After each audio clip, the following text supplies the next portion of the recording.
Hello everyone, welcome back to the second session on Zentangle and Calligraphy. Hope you enjoyed the first session. Hope you learned something new. So today we'll be furthering our journey, and I'm again going to, teach you two more strokes. In the first session, we learned the upstroke or the entry or the exit stroke and the heavy down stroke. And today we'll be learning two more strokes and then use it to write our alphabets for the day. And then we will, as usual, we did in the last session also, we will tangle around it and decorate it. But first, let's get started. So just take a brush pen and then the stroke that we are going to be learning. So what I did here is I have taken my sketchbook and drawn some lines at a distance of 2 centimeters each. Yeah, you can either do it this way. If you don't want to do any lines, you can just draw or practice anyways the way I did it in the last session. Or you also get these blank practice sheets, right? You can download it from Sakura of America's website, and they are good for practicing just in case you're not comfortable practicing on blank sheets. Yeah, or you need not practice directly on it. You can always place a tracing paper over it and just use the lines as a reference and then practice. Yeah, so today's strokes are the overturn and the underturn. So what is an overturn? When we go up, the stroke is always thin, and when we go down, it is a thick stroke, and this is an overturn. Yeah, so go up light and come down heavy. Go up light and come down heavy. So this is the overturn. Yeah, so the downstroke is always the heavier stroke, the upstroke is always the lighter stroke. That's a rule, and that's how you draw the overturn. We use these strokes very often to form many of our lowercase and uppercase letters, and that's why it's important that you practice these strokes with the brush pen. Yeah, make sure you're holding the pen at an angle and not straight up like this. Yeah, and then comes underturn. So underturn is the reverse of this. So when you are coming down, it has to be a heavy stroke, and then go up light. Come down with a heavy stroke, go up light. Yeah, so that's underturn. It's always a good idea to give a slight slant to the line. Yeah, so I'm just giving a slight slant and then going up light, come down heavy, go up light. Right, so it's a good idea to practice these strokes a lot. So it's you can also alternate them, right? So again, downstroke has to be heavy, go up light, again upstroke light, downstroke heavy, upstroke light, again upstroke light, downstroke heavy. So you just need to practice this, and you can form couple of letters using these two strokes. Yeah, so let's get started with today's session where we draw a tile using these strokes, form a letter and then tangle all around it. So let's draw the first letter for today. I'm using a green brush pen now. It is a deeper green. Yeah, I don't know if it says what color. It is a dark green, and I'm going to write the letter N, right? So you can either write the small n, the lowercase letter n, or the uppercase letter n. Let's start with a swash and then come down heavy with a downstroke, and then we are going to draw a downturn and a small exit stroke. Yeah, so what I did is started with a swash, came down heavy down, and then what I have drawn is a overturn. Yes, we just practiced the overturn and then a slight exit stroke. That's letter N. You can also draw the letter M using the same set of strokes. So let's do that. So just a swash, come down heavy, and then the first overturn. So you go up with the light hand, come down heavy. Again, go up with the light hand, come down heavy, and a slight exit stroke. Yeah, so that's the letter M. So It's a good idea to add a shadow, so it adds a little more life to your letters. So as I mentioned in the last session also, shadow, either you will add it on the left side or on the right side, right? So if this is the swash and I want to add, I'm using a lighter green now. So I'm going to add a shadow on the right side now. So this stroke, so a shadow to be added to every stroke that you have drawn. Yeah.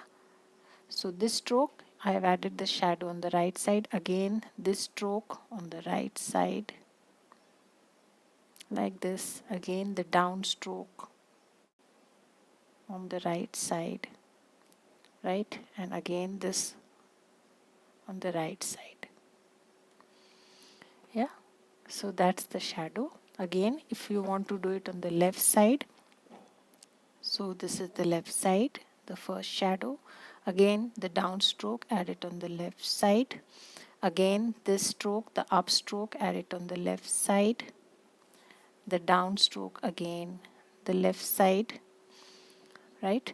So this overturn is basically a mix of upstroke and downstroke. So I'm taking each stroke separately, yeah, while I'm adding the shadow. Again on the left side and again on the left side. Yeah, so that's my M and N. Now let us get to tangling. So I'm going to first tangle around N and we shall see. Probably we'll do the M in the next session. So let's get started. What I'm going to do is probably start with a tangle called Marasu sitting here beside my N. Yeah. So what I'm going to do is just add these lines, bifurcate the spiral into certain sections just like we do for the tangle Marasu, right? It is a drama tangle because we are going to be inking these tiny sections alternatively. So go slow. It's like a candy that I've drawn here. Yeah. And now is the time to ink. So you can leave a highlight and ink the rest of the space.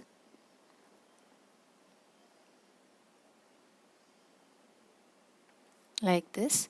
Again leave a slight highlight, or you can highlight that with your chalk pencil also. I'm avoiding using chalk pencil here. The spaces are pretty small, so we shall see if we want to use our chalk also.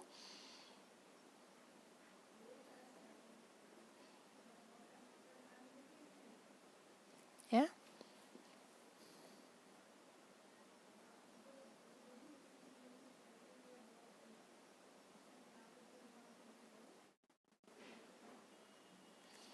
Yeah. So just going to ink the way we do for Marasu. So take your time, slowly ink the sections, leave a highlight and ink the rest, right? I think we are done with that. If you want, you can add one more section and just ink and leave a small highlight there. Yeah. As far as this part is concerned, I'm just going to add a tangle called squid. Yeah. So just adding some nice Bronx cheers, as the tangle squid has some Bronx cheers like these. So just draw some orbs and leave some space in between so that the orbs are visible. So you can draw behind, probably the squid is hidden somewhere there.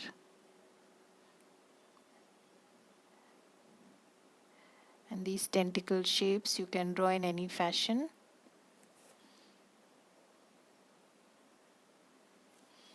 Yeah. So just take your time, slowly tangle around.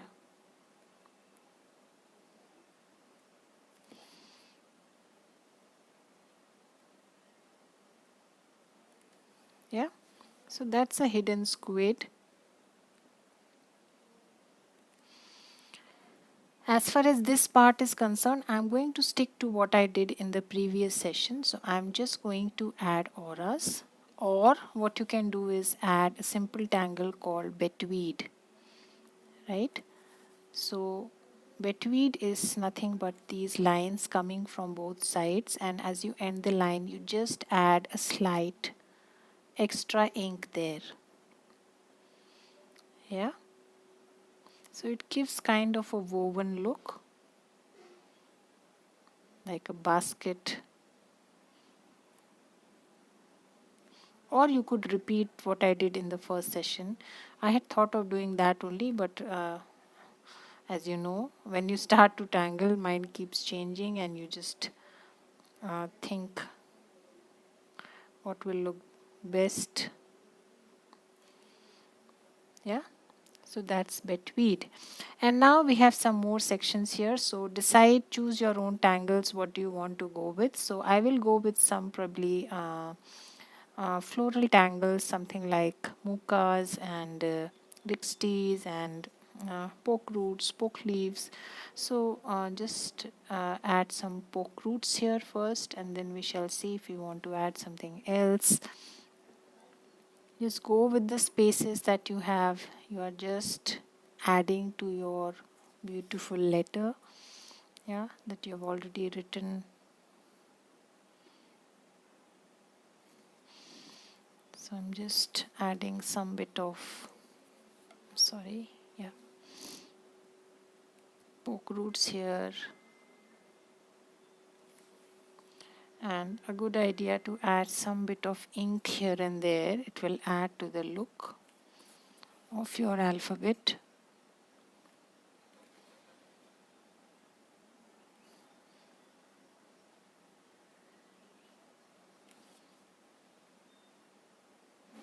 Take your time. Yeah. So this space that is left here, I'm just going to add some muka sprouts or any version of muka that you feel like. It's a nice straight space, so might as well add some standing sprouts. Fill in the in-between spaces like this. And then there is some bit of space left here also, so just add a few print arms or any other tangle of your choice. There's so many to choose from. Feel free to add what you feel like. I'm just going with the spaces I have and whatever fits best. Just adding a little weight as I draw my print arms on one side, a small little embellishment that adds a lot to the look of the tangle. Yeah, and then again you can add some more of these tipples. Even the tangle squid has some small tipples inside it. Very tiny ones. Yeah, something like this. And small little fescues here and there is always a good idea.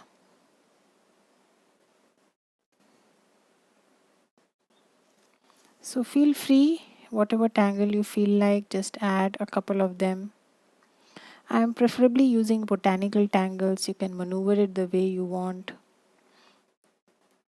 And they just flow in any direction. They will grow with your alphabet. Right? So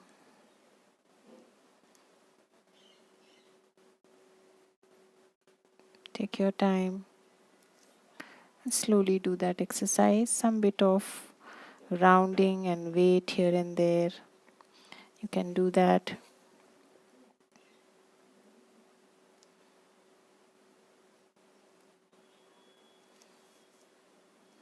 Like this. Yeah. So that's about it. I'm not going to add more. If you want, you can add some bit of, something like land kind of a thing here. Probably add some moons. Just adding a little more life to the alphabet. Once you've drawn the alphabet, then written the alphabet, it's up to you what else. How do you want to enhance its look or decorate it, or so I'm just adding some crescent moon below my alphabet.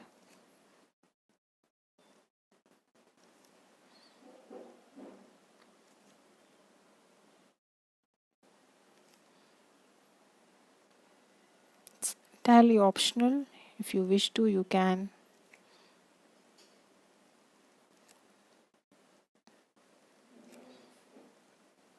Take your time.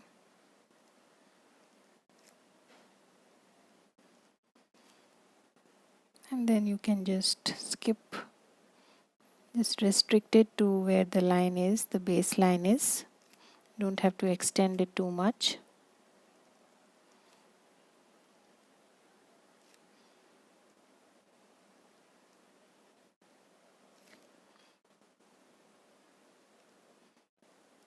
Something like this.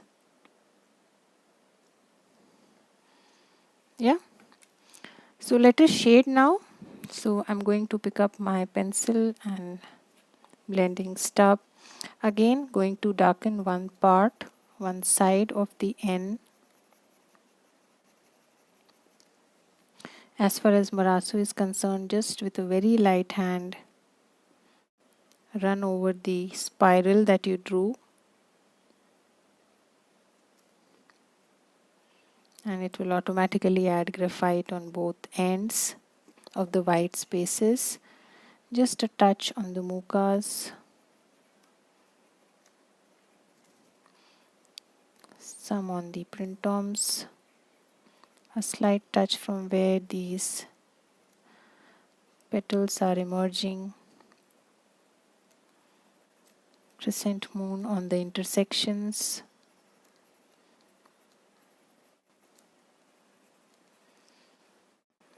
That's about it. Yeah, let's blend it.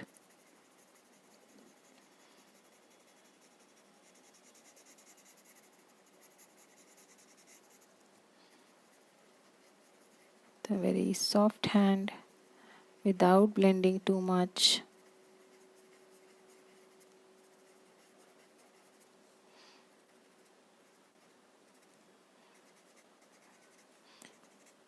So you just need to touch because you want the white also to show. So don't blend too much.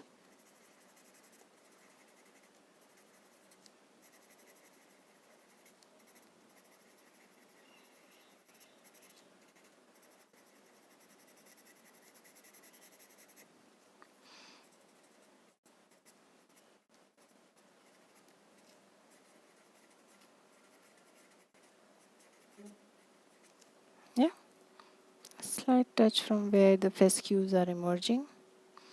Yeah, and that's about it. We don't need to add anything else. Yeah. So let's add a slight border. So what I'm going to do is use my chalk pencil. So I'm using green chalk pencil here. So just adding a slight chalk at the edges, just as I did in the previous session. Don't want to keep the tile white, then you can use this option.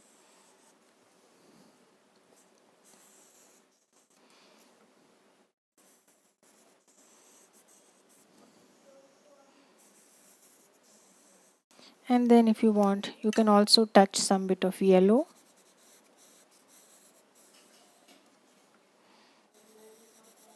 Yeah.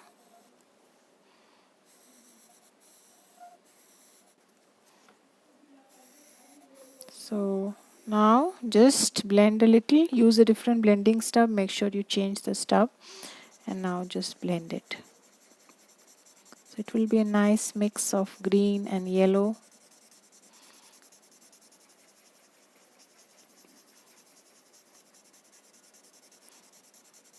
So chalk pastels are very easy to blend, and you can use your normal blending stub.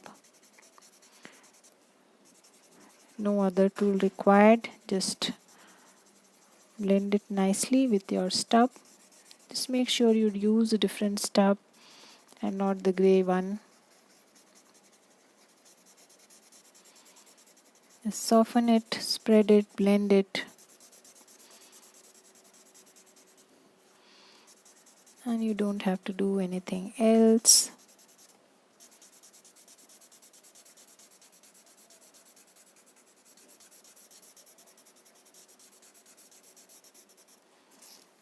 Yeah. So just provides kind of a subtle background there.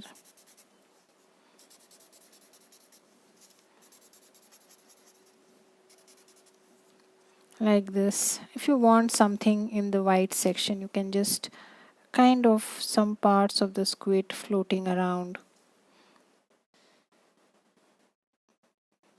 Trying to give that kind of an impression, not exactly. Yeah.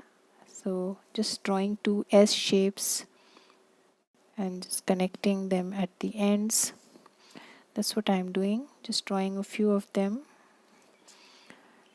That's about it. That's optional, you may not do it. Just add a shadow underneath, a slight touch of gray, and then just blend it. You can also use your gray brush pen to add that much of shadow. It's a little easier to do that.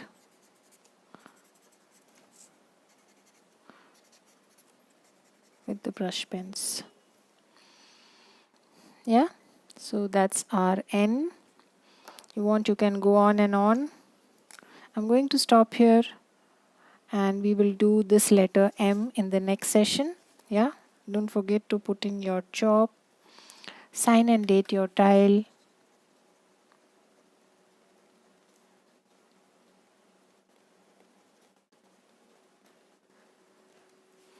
Right, I shall see you again in the next session. Till then, have a good time and do practice the overturn and the underturn. Yeah, bye bye.